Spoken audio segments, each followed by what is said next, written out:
সমগ্ৰ অসমৰ লগতে ডিব্ৰুগড়তো যি ৱাল লেখনিৰ ব্যৱস্থা আজি উদ্বোধন কৰা হৈছে। আমাৰ অসমৰ মাননীয় মুখ্যমন্ত্ৰী ডক্টৰ হিমন্ত বিশ্ব শৰ্মা ডাঙৰীয়াও কৰিছে। আজি আমাৰ কেন্দ্ৰীয় মন্ত্ৰী সৰ্বানন্দ সোণোৱাল ডাঙৰীয়াও ডিব্ৰুগড়ত আজি কৰিছে।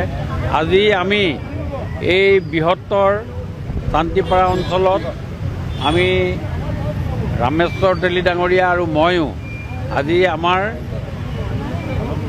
চিহ্ন ভাৰতীয় জনতা পাৰ্টি চিহ্ন কমল ফিল্মৰ চিহ্ন আমি ৱাল লেখনিৰ দ্বাৰা আজি আমি ৰাইজৰ যি আগন্তুক নিৰ্বাচন এই নিৰ্বাচনৰ কাৰণে আমি প্ৰচাৰ কাৰ্যসূচী আজি আমি আৰম্ভ কৰিছোঁ।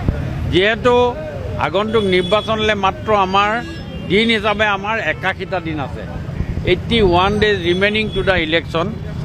সেইকাৰণে আজিৰ পৰা আমি এই অভিযান আৰম্ভ কৰিছোঁ সমগ্ৰ অসমতে, আৰু তাৰো ডিব্ৰুগড় ব্যতিক্ৰম নহয়।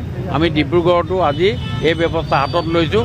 আজিৰ পৰা আমাৰ প্ৰচাৰ কাৰ্যসূচী, ভাৰতীয় জনতা পাৰ্টীৰ প্ৰচাৰ কাৰ্যসূচী আগন্তুক দিনত নিৰ্বাচনৰ কাৰণে যি আমাৰ 103টা ছিটৰ আমাৰ যি টাৰ্গেট, 103টা ছিটত NDAৰ যি টাৰ্গেট, সেই টাৰ্গেট পৰিপূৰক কৰিবৰ কাৰণে আমি বিভিন্ন প্ৰান্তত আমি ভাৰতীয় জনতা পাৰ্টীৰ যি চিম্বল কমল ফুলৰ চিহ্ন আজি আমি অংকিত কৰি বিভিন্ন আমাৰ নেতাসকলৰ মাজত অংকিত কৰি আমি এই ব্যৱস্থা। যিকোনো খবৰৰ বাবে যোগাযোগ কৰক আমাৰ এই নম্বৰত 9181 307 221।